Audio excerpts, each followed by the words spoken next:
Egg fried rice మా husband కోసం అయితే ఇలా సింపుల్గా ఇంట్లో ఉన్న వాటితోనే చేశానండి.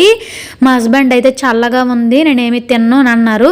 ఏదో ఒకటి కొంచెమైనా తిను అని అయితే ఇలా ఎగ్ ఫ్రైడ్ రైస్ అయితే చేసి మా హస్బెండ్కి ఇచ్చానండి. చాలా బాగుంది, రెస్టారెంట్లో అయినా ఇలా బాగుండదు అని కామెడీలు వేస్తున్నారండి. ఏం చేస్తాం, ఇంకోసారి వండాలని తనైతే ఇలా నాతో కామెడీలు చేస్తున్నారు.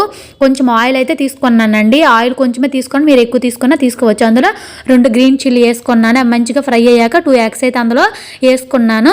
2 ఎగ్స్ వేసుకున్నాక కొంచెం సరిపడా సాల్ట్, పసుపు, కారము, ధనియాల పొడి, గరం మసాలానండి నా దగ్గర ఉన్నవే నేను యూజ్ చేస్తున్నాను. మీరు దగ్గర ఏమైనా వెజిటేబుల్స్ ఉంటే వెజిటేబుల్ కూడా ఇందులో యాడ్ చేసుకోవచ్చు. ఇలా మంచిగా ఫ్రై అవ్వాలి. ఫ్రై అయ్యాక చూడండి ఇలా ఆయిల్ అయితే తేలితే మంచిగా ఎగ్స్ అనేది ఫ్రై అయినట్లుగా అందులోనే కొంచెం నేను రైస్ తీసుకున్నాను. ఆ రైస్ని మొత్తం ఇలా మిక్స్ చేసుకోవాలండి. ఇందులోనే మీకు ఏమైనా సాల్ట్ అయినా కారం అయినా సరిపోకపోతే యాడ్ చేసుకోండి. యాడ్ చేసుకొని కొంచెం అయితే ఆ పచ్చివాసన పోయినంత వరకు కలుపుకోండి, లేకపోతే కారం స్మెల్ వస్తుంది. ఇలా అయితే సింపుల్గా మా హస్బెండ్ కోసం అయితే ఎగ్ ఫ్రైడ్ రైస్ ఇంట్లో ఉన్న వాడితోనే చేశానండి. మా హస్బెండ్కి చాలా నచ్చిందండి. ఫోన్ చేసి డ్యూటీలో ఉన్నప్పటి నుంచి ఏం వండాలో చెప్పు అంటే నీకు నచ్చింది అని అంటారండి. నేను నచ్చింది వండిసాను అనుకో, ఇది ఉండవా అనుకొని మొక మేలేస్తారండి. అలాంటి వారు మా ఆయన. Like, subscribe.